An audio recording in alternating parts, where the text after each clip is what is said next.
दोस्तों, अल्लाह ताला आप सबको हमेशा खुश रखे और आपका और मेरा साथ हमेशा यूं ही बनाए रखे। तो दोस्तों, मैंने आप सबसे वादा किया था कि मैं अपनी लिखी सच्ची कहानियों को आपके रूबरू लाऊंगी, आपको उन सच्ची कहानियों को सुनाऊंगी। तो दोस्तों, उसी वादे को पूरा करते हुए आज मैं अपनी लिखी पहली कहानी आप सबके रूबरू ला रही हूँ और उम्मीद करती हूँ कि आप मेरी इन सच्ची कहानियों के सिलसिले से ना कुछ सीखोगे, जो मैंने अपनी लाइफ में किया या जो और लोगों की कहानियां मैं आप सबके रूबरू लाऊंगी, उनसे आप सब इंशाल्लाह कुछ ना कुछ सीखोगे। और जो गलतियां हमसे या जिन लोगों की कहानी मैं आपके सामने लाऊंगी उनसे हुई, आप उनको अपनी जिंदगी में नहीं दोहराओगे। इसी उम्मीद और इसी ख्याल से मैंने इन सच्ची कहानियों को लिखने का फैसला किया था कि नहीं, बहुत सारी चीजें लाइफ में ऐसी हो जाती है, मुझसे हम सब से हो जाती हैं, लेकिन अगर हम उन चीजों को या उन एक्सपीरियंस को सामने रखेंगे तो हो सकता है बहुत सारे लोग उन गलतियों को करने से बच जाएं। इसी सोच को दिमाग में रखते हुए मैंने ये कहानियां लिखने का सिलसिला शुरू किया है। तो आज मैं आपको अपनी पहली लिखी हुई कहानी सुनाती हूँ, जिस कहानी को मैंने टाइटल दिया है भंवर। तो चलिए दोस्तों, सुनिएगा और कमेंट्स में जरूर बताइएगा कि आपने मतलब मेरी कहानी से क्या सीखा, या आपको लगता है कि ये हम जैसे बहुत सारे लोगों की साथ हो चुका है, उनकी लाइफ में ये सब कुछ बीत चुका है। और दोस्तों, यहाँ मैं एक और बात बताना चाहती हूँ कि किसी भी चीज की शुरुआत ना हमें खुद से करनी चाहिए।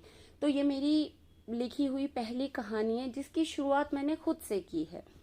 तो चलिए दोस्तों, अपनी लिखी पहली कहानी जिसका नाम है भंवर आपके रूबरू करती हूँ। आप सुनिएगा और कमेंट्स में बताइएगा कि आपको मेरी लिखी हुई कहानी कैसी लगी। भंवर। आज मैं एक ऐसे भंवर के बारे में लिखने जा रही हूँ जिसके उठने की कोई आहट नहीं होती, मगर यह भंवर इतना सर्वनाश कर देता है जिंदगियों को कि हम इसके विनाश की कल्पनाओं से भी परे हैं। दोस्तों, ये भंवर है मेरी बेटे की जिंदगी का, जिसमें हर किसी ने भूमिका निभाई मेरे बेटे को धकेलने की। बहुत दिनों से ना दिल में मानो कील सी घुसी हुई थी कि कैसे आप सबको इस भंवर से आगाह करूं। आज इस डायरी पर लिख रही हूं तो यूं लग रहा है जैसे वो कील बाहर निकल रही है। तो चलिए दोस्तों, शुरू करती हूँ आपको आगाह करने का सिलसिला अपनी सच्ची कहानियों, यूं कहूँ आप बीती जिंदगी के पहले भंवर से, जिसका नायक है मेरा बेटा अनस।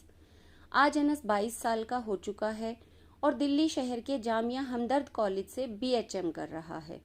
2004 जुलाई अनस का जन्म हुआ। मानो खुदा ने जाने क्या ही दे दिया हो मुझे।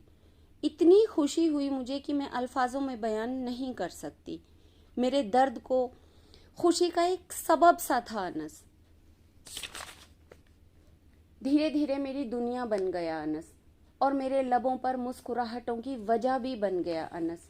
यूं ही दिन गुजरते रहे और जब अनस 3 साल का हो चुका था तब मेरे दिल में उस खौफनाक भंवर ने दस्तक देना शुरू कर दिया कि सबसे बेहतर अनस के लिए, सबसे अच्छा अनस के लिए अपनी औकात भूलकर करना है बस अनस के लिए। यही वो गलती थी मेरी जिसका रूप एक खौफनाक भंवर ने ले लिया था, बेहतर और औकात से परे जाना। तो दोस्तों, अब मेरा पहला कदम था उस भंवर की ओर जाने का। वो था अनस का प्ले स्कूल, जो मैंने अपनी औकात से परे जाकर ढूंढा। पहली गलती मेरी। परिवार वालों ने भी इस गलती में मेरा पूरा साथ दिया, क्योंकि तब तक किसी को वो भंवर समझ ही नहीं आया था।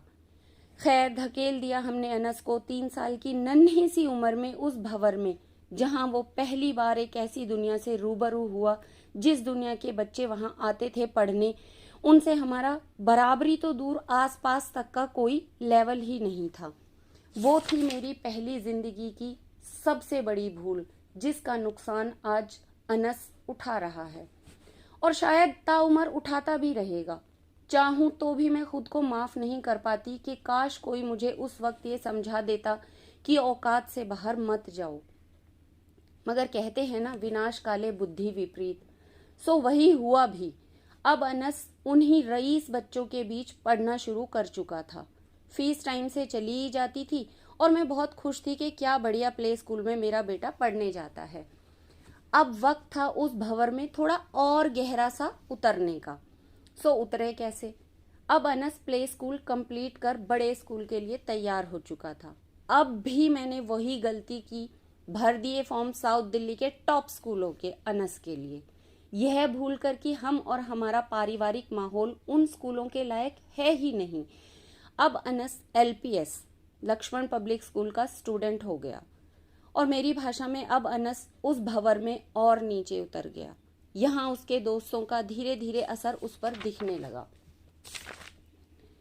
पेंसिल रबर से शुरू हुई उन बच्चों की बराबरी कब में महंगी बर्थडे पार्टियों, महंगे कपड़ों, महंगी घड़ियों, गाड़ियों में तब्दील होती चली गई कि मैं अपने अनस को उस दुनिया के भंवर में रोज गहरा और गहरा धंसते देखती ही रह गई।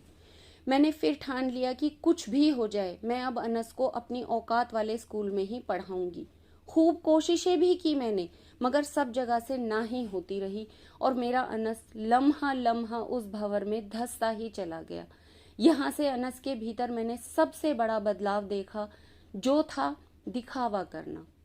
अब वो हर वक्त अपने स्कूल के दोस्तों के बीच खुद को अमीर दिखाने की पुरजोर कोशिशें करता रहता था, जिसका उसे यह गुमान भी नहीं हुआ कि वो कब में और कैसे दिखावे की दुनिया में धिकल गया। अब उसने खुद को एक फरेबी औकात का लिबास पहनाकर ढक लिया था और आज भी वो उसी लिबास में घूमता रहता है।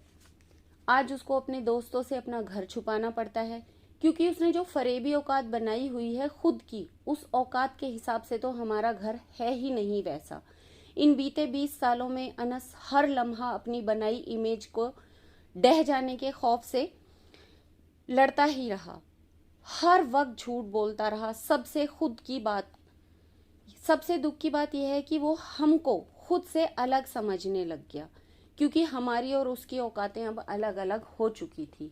यहीं से शुरू होता है उस खौफनाक भंवर में डूबने का, या यूं कहूं धंस जाने का सिलसिला, जब बच्चे अपनी और अपने माँ बाप की औकात को अलग अलग समझने लग जाते हैं।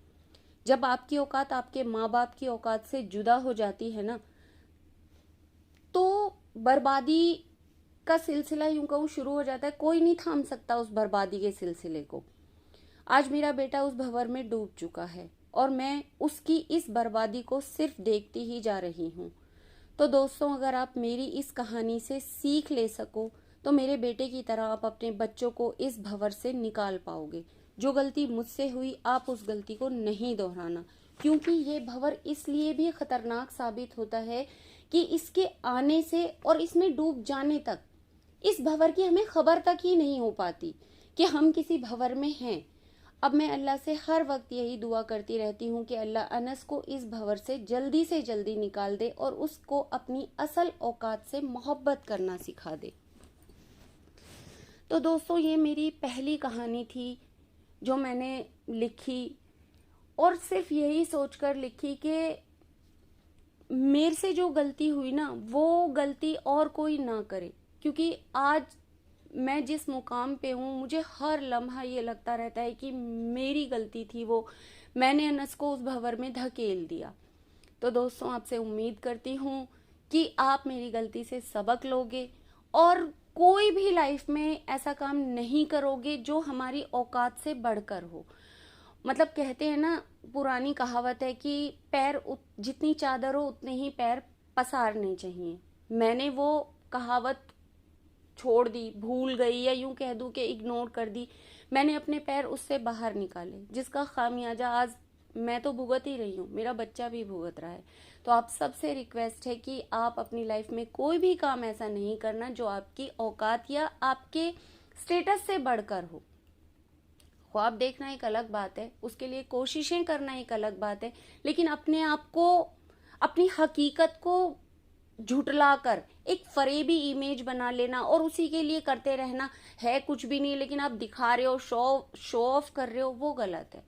तो कोशिश करना कि मेरी जैसी गलती को नहीं दोहराना। तो दोस्तों, उम्मीद करती हूँ आप मेरी कहानी से कुछ ना कुछ सीखोगे और कमेंट्स में अपनी राय भी जरूर दोगे। तो मिलती हूँ एक और सच्ची कहानी के साथ बहुत जल्द इंशाअल्लाह आपसे। तब तक के लिए बाय।